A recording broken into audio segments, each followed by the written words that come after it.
నమస్తే రమగారు. నమస్తే జయ. రమగారు, మనము చేతికి దారాలు, తాయెత్తులు ఇలాంటివి కట్టుకుంటూ ఉంటాం. ఏదన్నా దేవుడి గుడికి వెళ్ళినప్పుడు అక్కడ ఉండే కాశీ దారాలు ఇలాంటివి కడతాం కదా.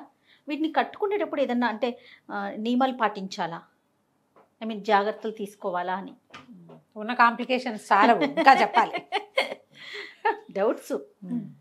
ప్రతి పండక్కి ముందు వెనక జయ, నా పండగే కాదు మామూలుగా కొంతమంది చిన్నపిల్లలు కూడా నాతో కనెక్ట్ అవుతున్నారు. ఓ, నాన్ వెజ్ తిన్నాను గుళ్ళోకి వెళ్ళొచ్చా అని అడుగుతారు. నాన్ వెజ్ తిన్నాను ప్రసాదం తీసుకోవచ్చా? పైవాళ్ళ ఇంట్లో సత్యనారాయణ వ్రతం పిలిచారు, మార్నింగ్ నాన్ వెజ్ తిన్నాను ఆఫీస్లో, సాయంత్రం వెళ్ళొచ్చా? మీకు తోచినట్టు చేయండి అమ్మా అని చెప్తా. ఇదే ఆన్సర్. ఇప్పుడు వెళ్ళొచ్చు అని చెప్పాలా, వెళ్ళకూడదు అని చెప్పాలా జయ? నువ్వు చెప్పు. అవును, ఇప్పుడున్న పరిస్థితికి తప్పదు, అందుకని వెళ్ళకూడదు. మీరేం చెప్తారు అసలు? నేనేం చెప్తాను, మామూలుగా మీ వాళ్ళంతా ఏం చేస్తారు, నన్ను అడగద్దు, మీ అమ్మని అడుగు. కింద ఒకళ్ళు ఎవరో ఆన్సర్ రాస్తుంటారు మధ్య మధ్యలో. స్నానం చేసి వెళ్ళండి. ఏమిటి స్నానం చేస్తే పొట్టలో ఉన్నది ఎలా పోతుంది అంటారు ఇంకొకళ్ళు. ప్రశ్నలు లేకుండా ఉంటే ప్రాణం హాయిగా ఉంటుంది కదా. ఈ తాళ్ళు వ్యవహారం కూడా అంతే చేయ. అన్నిటి మీద మనకి ఆల్రెడీ ఇప్పటికే చాలా కాంప్లికేటెడ్ వ్యవహారాల్లో ఉంటున్నాం మనం. అవును. ఇది వరకు కాశీ తాడని రేర్గా ఎవరో కాశీ వెళ్ళిన వాళ్ళు ఒక నల్లతాడు తెచ్చిచ్చేవాళ్ళు, చేతికి కట్టుకునేవాళ్ళం. మన దగ్గర కెమెరామెన్ కూడా కొంతమందికి 5-6 తాళ్ళు ఉంటుంటాయి, గమనించు. చాలామంది కుర్రాళ్ళకు ఉంటాయి, కొంతమంది అమ్మాయిలు కూడా ఉంటుంది. ఒక తాడు పిచ్చి, తాడు ఉండాలి లేకపోతే కుదరదు, ఇది సెంటిమెంట్, అలా ఫీల్ అవుతారు. కాలికి కట్టుకునేవి, చేతులకు కట్టుకునేవి వేరు. దేవాలయంలో ఏదైనా పూజలు జరుగుతున్నప్పుడు వాళ్ళు కూడా ఒక తాడు ఏదో ఇస్తారు, అప్పుడు అది కూడా కట్టుకుంటాం. ఇది ఇది ఇది ఎన్ని కట్టుకుంటాం? పైగా 4-5 రోజులు అయ్యేసరికి నీళ్ళకి నానిపోయి రంగులు వెలిసిపోయి అసహ్యంగా ఉంటాయి. అది కూడా ఉంది. తర్వాత మనమే ఇంట్లో సత్యనారాయణ వ్రతమో వరలక్ష్మి వ్రతమో ఏమైనా వ్రతాలు చేసుకుంటుంటే ఒకటి కడతారు, రక్షాబంధన ముహూర్త సుముహూర్తోస్తు అని రక్ష కూడా కడతారు. దానికి ఏం చేస్తారు, మామిడి ఆకుకి ఇది ముడేసి 5 పోగులో 9 పోగులో వేసి కడతారు. మనకి తోరాలు ఎలాగో పూజలో తోర గ్రంథి పూజయామి అని చెప్తాం వరలక్ష్మి వ్రతంలో. మంగళవారాలకి తోరము, తోరాలు వేరు, కాశీ తాళ్ళు వేరు. అక్కడి నుంచి ఆంజనేయ స్వామి గుడిలో సింధూరం రంగు తాళ్ళు. ఏదైనా సరే దాని జీవితం 3 రోజులే, 3 days. 3వ రోజున తీసేయాలమ్మా, 3 రోజులు ఉంచుకోవాలి. అలా మన చేతికి చివికిపోయి రంగులు మాసిపోయి రోతగా దానివల్ల ఏ ప్రయోజనం లేదు. 3 నిద్రలు చేశాక తీసేయండి అని చెప్తారు. ఓవేళ చేతికి కట్టుకోలేకపోయాం, దిండు కింద పెట్టుకోండి, 3 నిద్రలు చేయండి దాంతో. మీరు పెద్దవాళ్ళు చెప్పేవే ఇవి. 3 రోజుల తర్వాత దాన్ని తీసేయండి. నెంబర్ ఆఫ్ తాళ్ళు కట్టుకోకండి. ఇప్పుడు ప్రయాణాలు ఎక్కువైపోయి తాళ్ళు ఎక్కువైపోయినాయి మనకి. అవును కదా. ఇదివరకు ఎప్పుడో ఒక కాశీదారం వచ్చేది, ఇప్పుడు అన్ని చోట్ల దేవాలయాల వాకిళ్ళల్లో ఇంతంత కుప్పలు కుప్పలుగా తాళ్ళు ఉంటాయి. మీకు ఆ వివరం కోసం చెప్తున్నానమ్మా. ఇది అమ్ముతారు, మన ఫ్రెండ్స్ అవే కొనుక్కొచ్చి ఇస్తారు. ఇప్పుడు అది కాశీ తాడో తిరుపతి తాడో అవుతుందా? రోడ్డు మీద కొన్నది. ఏ దానికి పవర్ ఉంటుంది? ఏదైతే పూజలో పూజింపబడి పురోహితుడి చేత ఇవ్వబడిందో, దేవాలయంలో పూజారి గారు మీకు ఏదైనా ఇస్తే అది సన్నిధిలోంచి వస్తుంది కాబట్టి అది పవర్ఫుల్. రోడ్డు మీద కొనుక్కొచ్చింది ఎట్లా ఉంటుంది చెప్పు? నీకు చూడు, తిరుమలలో ప్రసాదం మనం తిరుమల కౌంటర్లో కొనుక్కుంటాం. బయట ఏదైనా పటిక బెల్లం కొన్నామనుకో, పటిక బెల్లమే అవుతుంది కానీ అది తిరుపతి ప్రసాదం అవుతుందా? అవదు.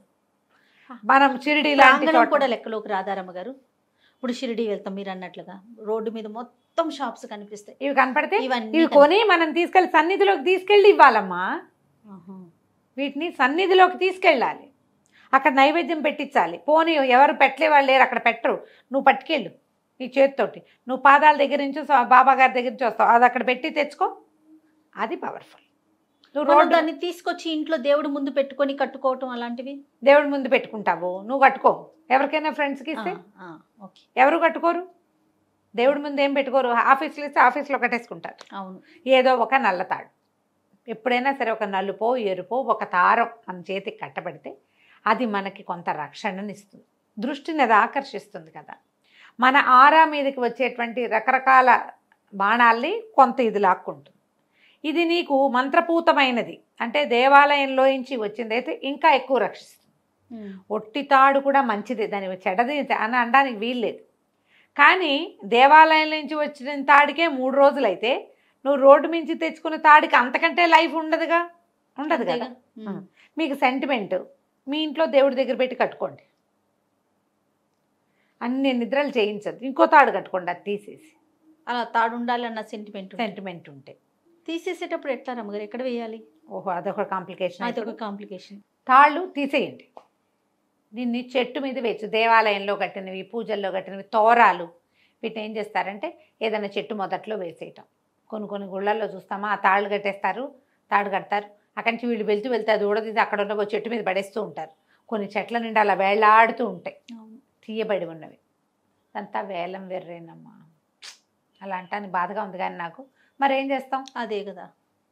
ఆ దారం 3 రోజులు ఉంచుకోండి. దేవాలయంలో కట్టింది ఊడదీసి అక్కడే వదిలేయకండి. 3 రోజులు ముందే ఉండనివ్వండి. సన్నిధిలో నుంచి వచ్చింది, లోపల పూజ చేసి ఆయన నిన్ను ముట్టుకుని చక్కగా నీ చేతికి కడితే పవర్ ఉంటుందిగా, ఎంతో కొంత పాజిటివ్ ఎనర్జీ. అవును. 3 డేస్ ఉంచుకోండి. మీరు రోజు గుళ్ళోకి వెళ్ళి కట్టించుకోరుగా, ఏదో సంవత్సరానికి ఒకసారి వెళ్తారు. ఇంట్లో ఎక్కడైనా ఉంచుకోండి వాటిని, లేదా మీ ఇంట్లోనే ఏదో కుండీ మొదటి దాన్ని మొదట్లో వేసేయండి. అలా చెయ్యొచ్చు. ఈ దారానికి శక్తి ఉంటుందా, పవర్ ఉంటుందా అంటే అది ఎంత మంత్రపూతం చేయబడింది అనే దాన్ని బట్టి దాని ఎనర్జీ పెరుగుతుంది. పవర్ అనద్దు, దాన్ని ఎనర్జీ అందాం. ఎనర్జీ పెరుగుతుంది. ఇప్పుడు దేవాలయం, మనం మామూలుగా కుంకుమ బొట్టు వేరు, దేవాలయంలో చిన్నగా వాళ్ళు ఏదో ఇస్తారు, మనం ఒక పొట్లను తెచ్చుకుంటాం.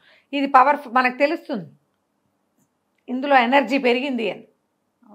అవునా? అలాంటిదే ఇది కూడా. కాకపోతే అలా తాళ్ళ మీద తాళ్ళు కట్టేసుకుని ఉంచుకోవద్దు. మా అన్నయ్య దగ్గర ఒక జీప్ ఉండేది, దానికి అన్ని తాయెత్తులే ఉండేవి, స్టీరింగ్ రాడ్ నిండా.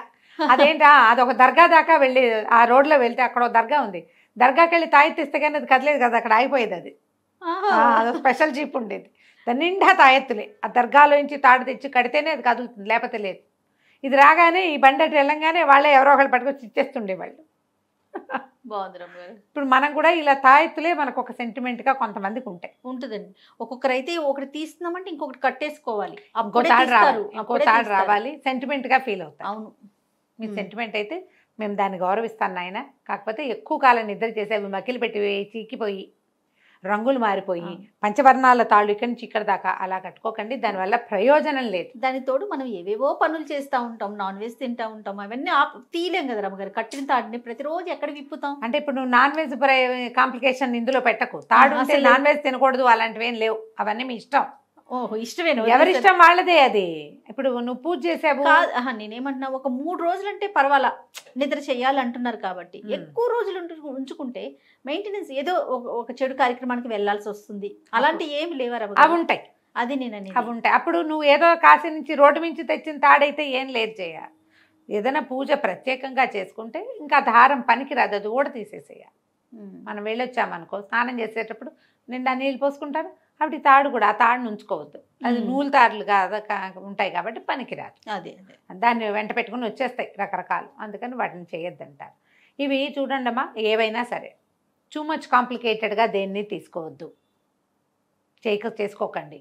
ఏవో అనవసరమైన భయాలకి లోనవ్వకండి. భగవంతుడి రక్షణలోనే మనం ఉన్నామని భావించండి. ఎందుకంటే ఏమిటో ఇది నేను అని మనం ఎంతసేపు చెప్పుకుంటాం, నేను నా పేరండి, నేనండి అని.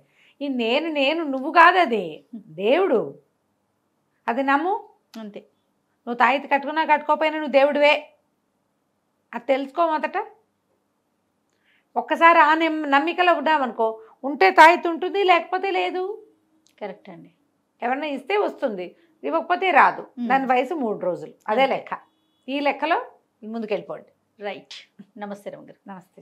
సుమన్ టీవీలో మీ పర్సనల్ అండ్ బిజినెస్ ప్రమోషన్స్ కోసం కింది నెంబర్కి కాంటాక్ట్ చేయండి.